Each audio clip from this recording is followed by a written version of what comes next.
Sehingga sedikit orang yang punya perhatian pada peran Kota Bukit Tinggi dalam menjaga NKRI ini. Dan yang lebih heroik adalah begitu besarnya peran masyarakat Bukit Tinggi mengawal dan menjaga sehingga pada 18 Desember serangan Belanda dapat digagalkan. Sebelum dilanjutkan, jangan lupa komen, like, subscribe, dan tekan lonceng untuk mendukung kanal ini bisa berkembang dan mengabarkan info-info inspiratif buat kita semua.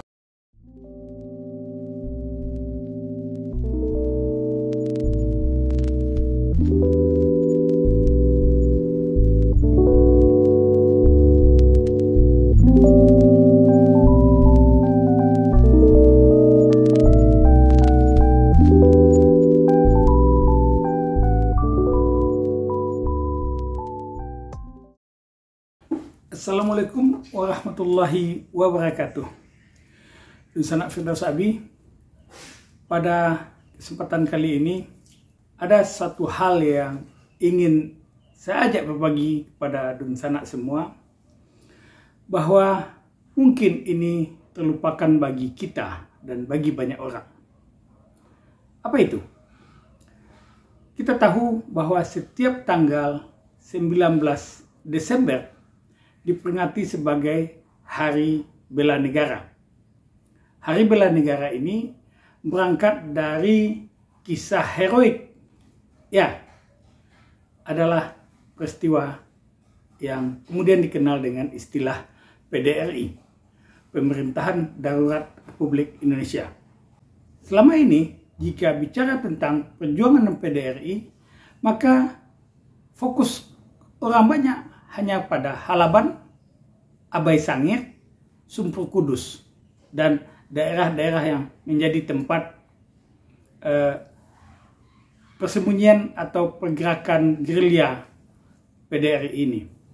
Sehingga sedikit orang yang punya perhatian pada peran Kota Bukit Tinggi dalam menjaga NKRI ini. Dan yang lebih heroik adalah begitu besarnya peran masyarakat Bukit Tinggi mengawal dan menjaga sehingga pada 18 Desember serangan Belanda dapat digagalkan. Seperti apa kisahnya? Kita coba melihat kisah yang satu ini yang saya petik dari buku Pemerintahan Darurat Republik Indonesia, sebuah mata rantai sejarah yang terlupakan. Buku ini ditulis oleh Prof. Mestika Z. Semoga ini menjadi ilmu yang bermanfaat bagi kita semua. Titipan dari Bang Prof. Mestika Z.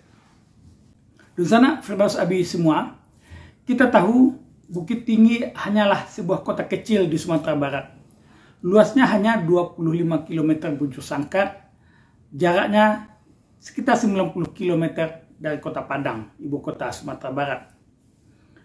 Kendati ia kota kecil, namun perannya sangat besar untuk mempertahankan keutuhan NKRI, terutama saat terjadi agresi militer kedua Desember 1948. Sebelum PDRI diumumkan, masyarakat Bukit Tinggi sudah berperan besar dalam menyelamatkan bangsa ini dengan cara yang luar biasa dan sangat tidak terduga. Ketika itu 18 Desember 48, ibu kota Indonesia di Jogja sudah dikuasai Belanda. Pemimpin Indonesia kala itu, terutama Bung Karno, Bung Hatta, dan tokoh-tokoh lain sudah ditahan oleh Belanda. Situasi bangsa sangat genting. Presiden Soekarno kemudian mengeluarkan dua mandat. Mandat pertama ditujukan kepada Safruddin Prawira Negara yang saat itu berada di Bukit Tinggi.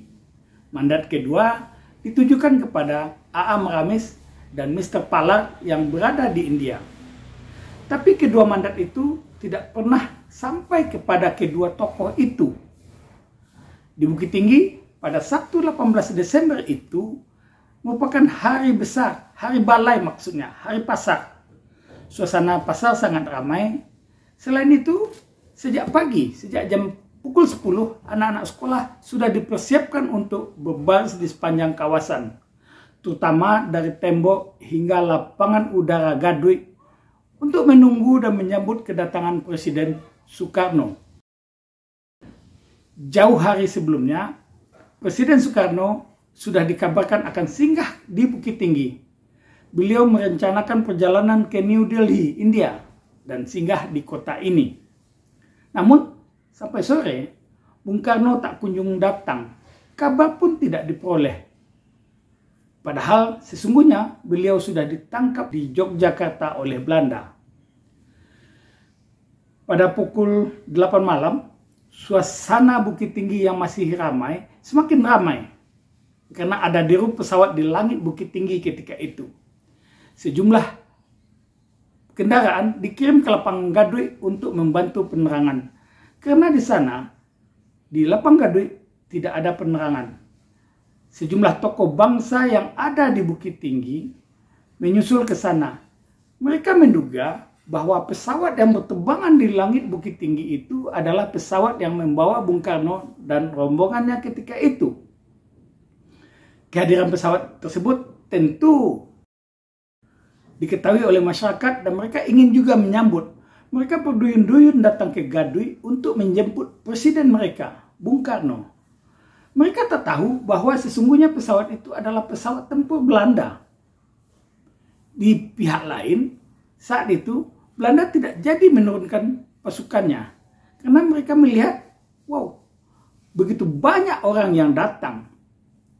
Sehingga Letkol Abdul Halim, salah seorang perwira pada staf komando militer Sumatera Barat di Bukit Tinggi, saat seminar tentang PDRI di Bukit Tinggi tahun 1989 mengatakan, jika saja saat itu Belanda melakukan langkah seperti di Yogyakarta, maka sejarah Indonesia akan menjadi lain. Tidak seperti yang kita nikmati hari ini. Bukit Tinggi pasti dengan mudah akan jatuh ke tangan Belanda. Sebab ketika itu pasukan Indonesia hanya ada satu kompi bekas divisi Banteng, lalu satu kompi bekas komandemen Sumatera, dan satu kompi Moprik. Ketiganya tidak pula terkomunikasi dengan baik. Ada alasan lain yang masuk akal. Pesawat pengintai Belanda yang terbang di udara Bukit Tinggi itu pada 18 Desember malam tersebut memperkirakan arus massa yang datang bergelombang berduyun-duyun membawa obor dan segala macam itu. Mereka menduga ini kesiapan Bukit Tinggi menyambut kedatangan pasukan Belanda itu.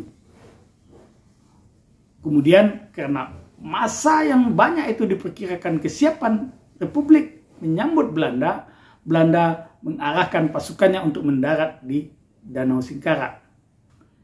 Baru kemudian 4 hari berselang, pasukan Belanda yang datang dari Singkarak itu sampai di Bukit Tinggi.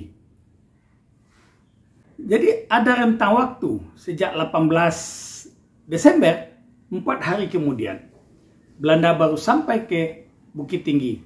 Dan dalam rentang waktu 4 hari itu dimanfaatkan sedemikian rupa oleh Mr. Safruddin Prawira Negara dan tokoh-tokoh bangsa yang ada di Sumatera ketika itu untuk dimanfaatkan sedemikian rupa sehingga mereka bisa menyusun apa-apa yang akan dilakukan untuk penyelamatan bangsa ini. Ketika pasukan Belanda sampai di Bukit Tinggi, Safruddin Prawira Negara dan tokoh-tokoh lain sudah berada di halaban dan sudah mengumumkan kabinet pemerintahan darurat Republik Indonesia atau yang kita kenal dengan PDRI. Pembentukan PDRI tersebut berawal dari desakan Panglima Komando Sumatera Kolonel Hidayat agar segera diambil langkah-langkah nyata. Desakan tersebut terjadi pada tanggal 19 Desember ketika Kolonel Hidayat dan ajudannya serta Safruddin Prawira Negara menunggu kabar dari Jogja. Ketika itu datang Kapten Islam Salim agar semuanya segera bergabung ke kediaman Mr. Tengku Muhammad Hasan di dekat Ngarai Siano. beragam pandangan muncul untuk mensikapi situasi, termasuk untuk merencanakan pembentukan pemerintahan darurat ketika itu. Berbagai argumen muncul terkait dengan legitimasi pembentukan tersebut. Akhirnya baru pada tanggal 22 Desember 1948 pukul 03.40 WIB dimulai rapat untuk memberikan ketegasan agar berdirinya pemerintahan darurat dan melengkapi susunan kabinet.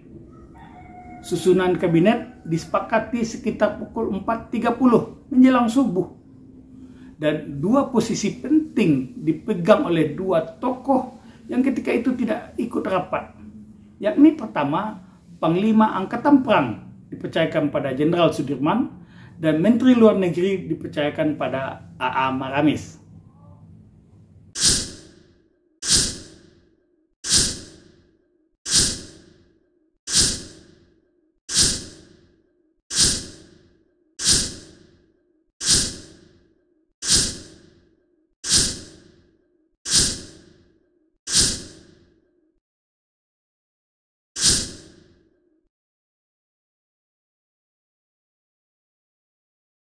Sanak Firdaus Abi, itulah peran masyarakat dan kotanya. Dari masyarakat yang kotanya kecil ternyata berperan besar untuk ikut menjaga dan mengawal keberlangsungan NKRI ini. Assalamualaikum warahmatullahi wabarakatuh.